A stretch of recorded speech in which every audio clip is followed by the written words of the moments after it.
Agora vamos para o verso 8. Salmo 32, verso 8.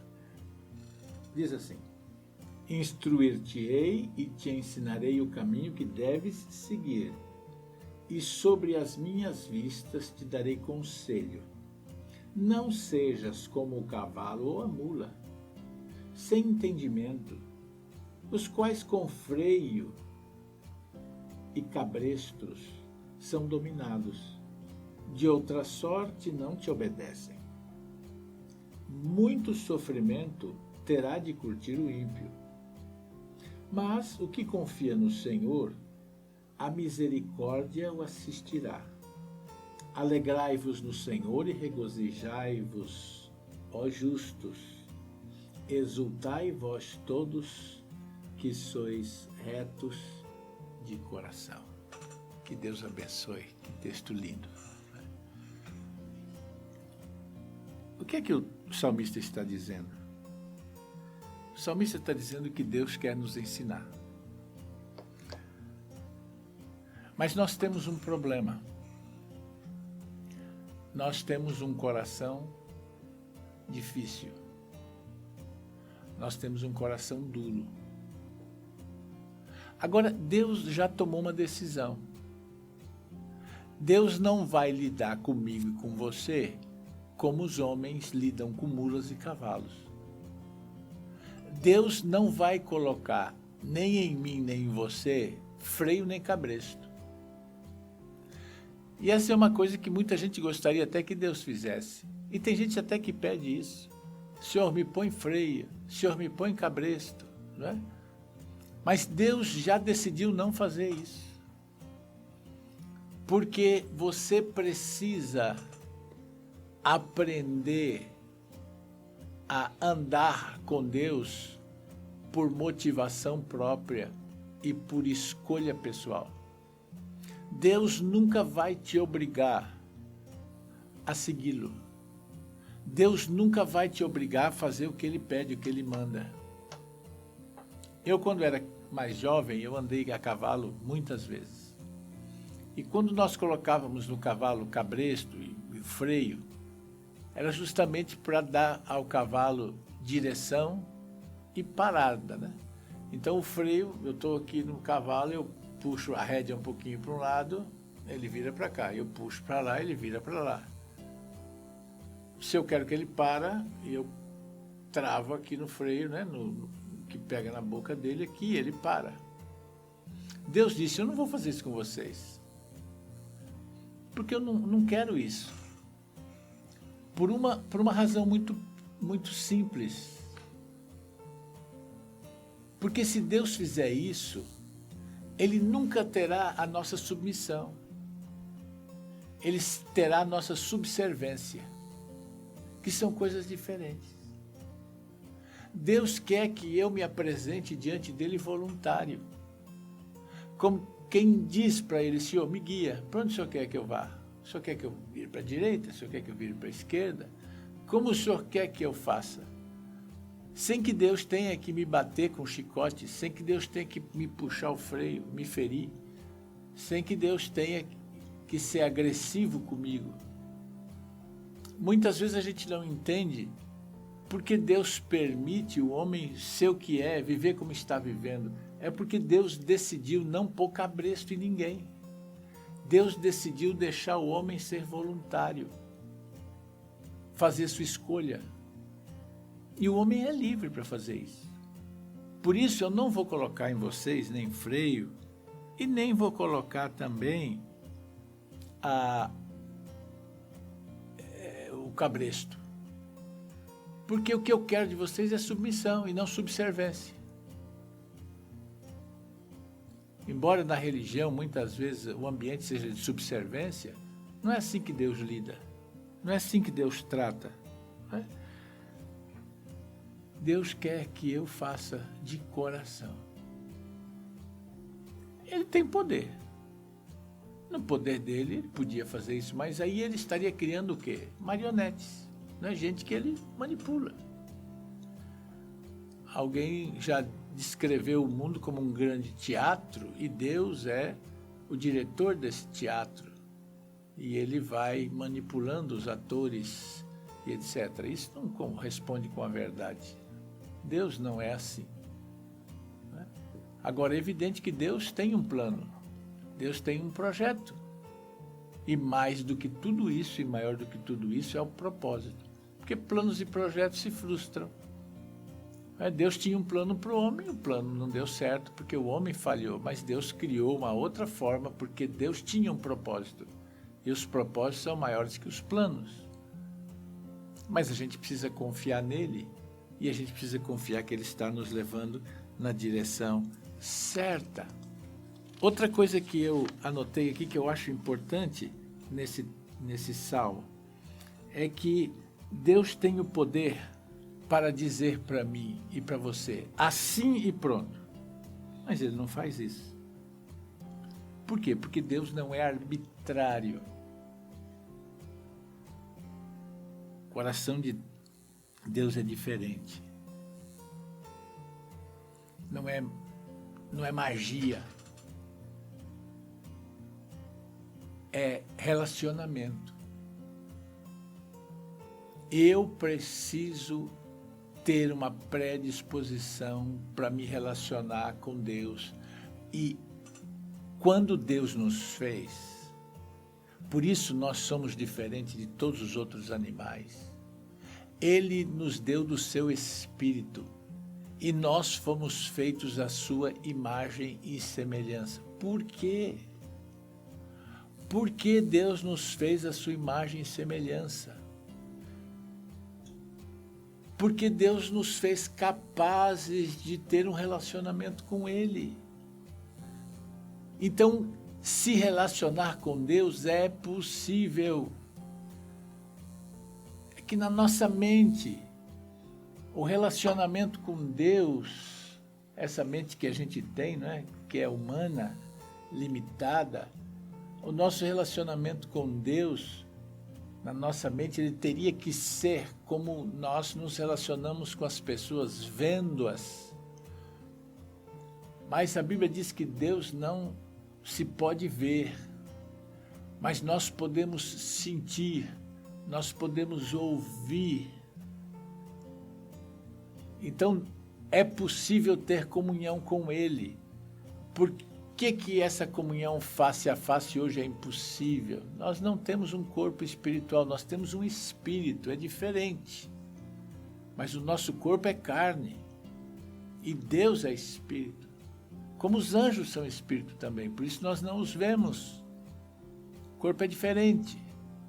Um dia o nosso corpo vai se transformar também, será diferente desse.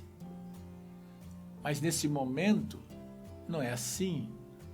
O nosso corpo, ele é de carne, mas Deus colocou o Espírito dentro de nós para que a gente pudesse ter esse relacionamento.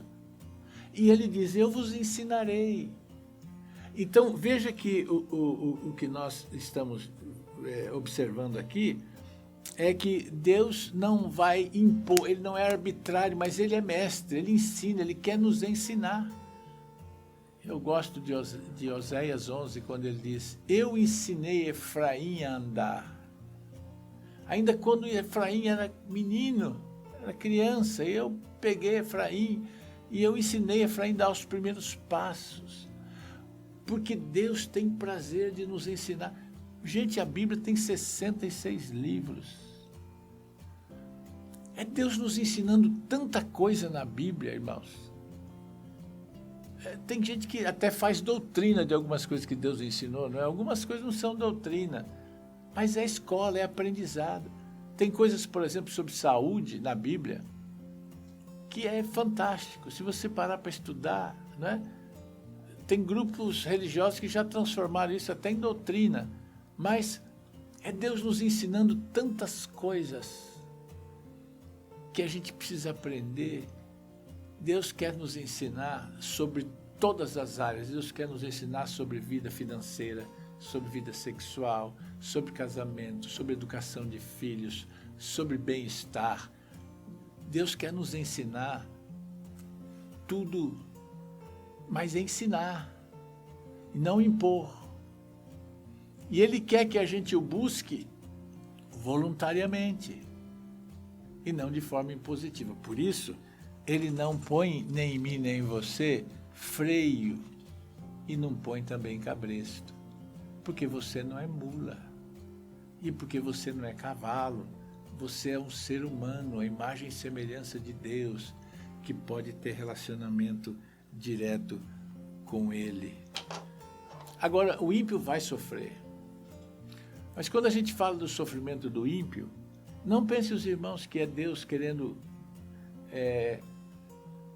de alguma maneira, exibir o seu poder, mostrar a sua força. Deus não tem esse caráter, irmão.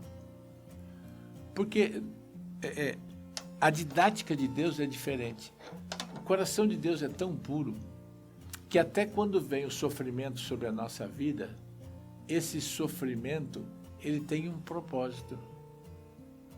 E o propósito desse sofrimento é nos ensinar, é nos corrigir. Às vezes, a correção, ela salva a nossa vida. Hoje, por exemplo, os pais têm muita dificuldade de educar os filhos, né? Existem tantas leis aí que são muito complicadas, mas uma criança, ela entende onde ela não pode pôr a mão, onde ela não pode mexer. Eu me lembro de uma criança que foi brincar num formigueiro e ela voltou chorando, correndo para a mãe, porque estava toda mordidinha de formiga, e a picadinha de formiga, formiga não morde, irmãos, tá bom? Veio picadinha de formiga e a mãe lá limpando aquela formiga, lava-pé, né, que vocês conhecem. Foi um sofrimento aquilo num primeiro momento, mas ela aprendeu uma lição importante, não é? Tem lições que elas são aprendidas assim. Eu conheci uma criança que tinha um pedaço da língua cortada.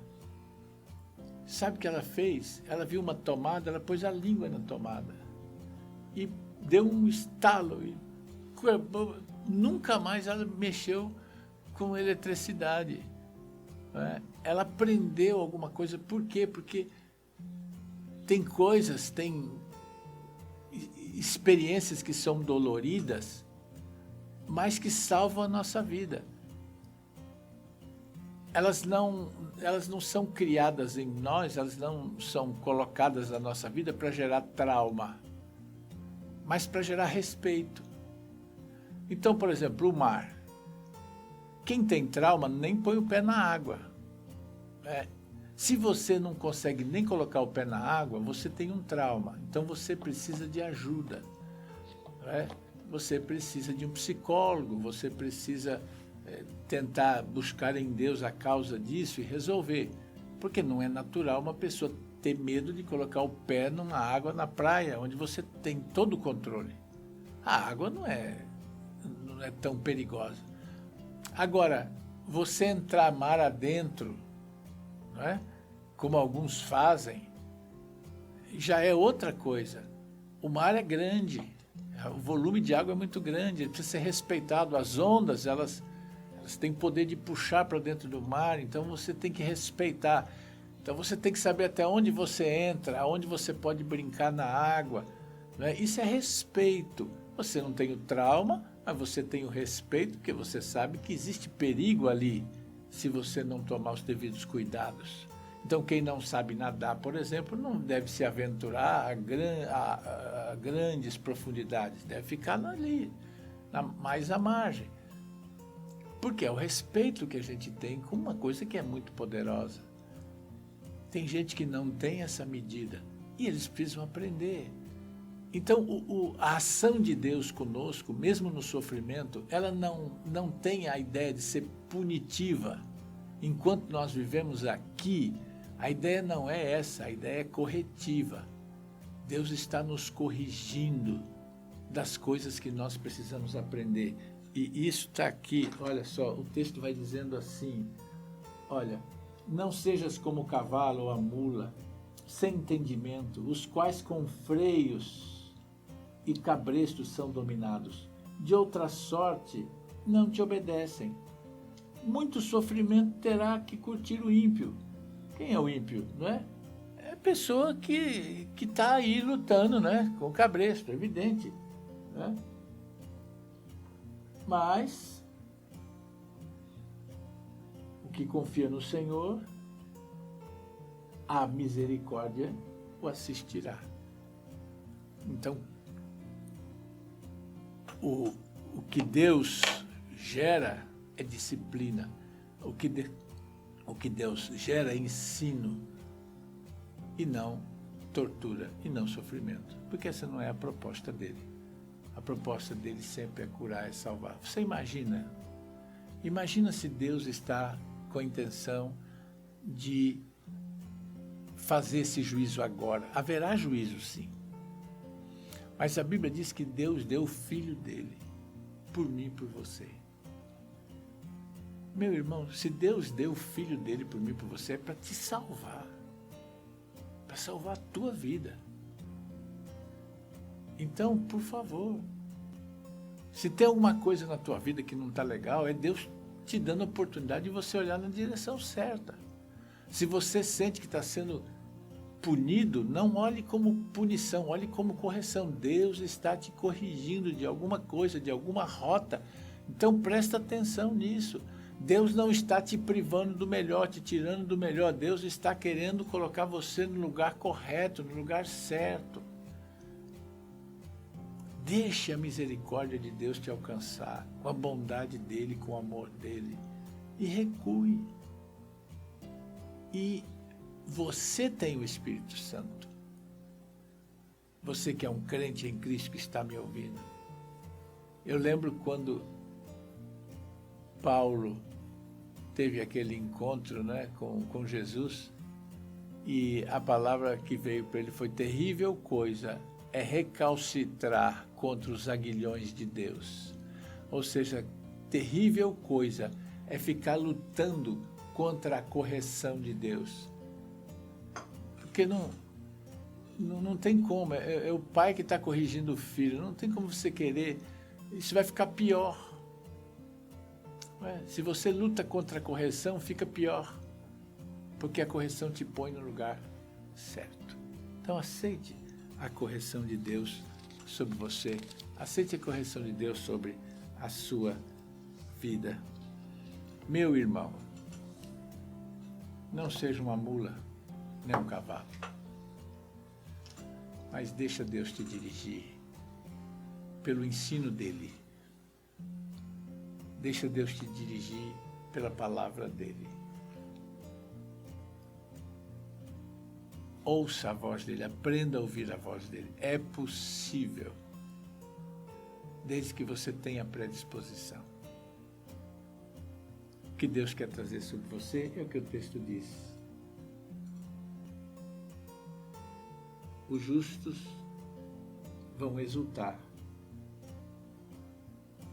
Os justos vão se alegrar, vão festejar, os justos vão celebrar. Então, meu irmão, não seja tolo. Deixa Deus dirigir a tua história, deixa Deus dirigir a tua vida, tá bom? Nem mula, nem cavalo. Deus te abençoe. Espero que você tenha gostado do Salmo 32. E agora, semana que vem, a gente começa um Salmo novo. Vamos ver o que Deus tem pra gente.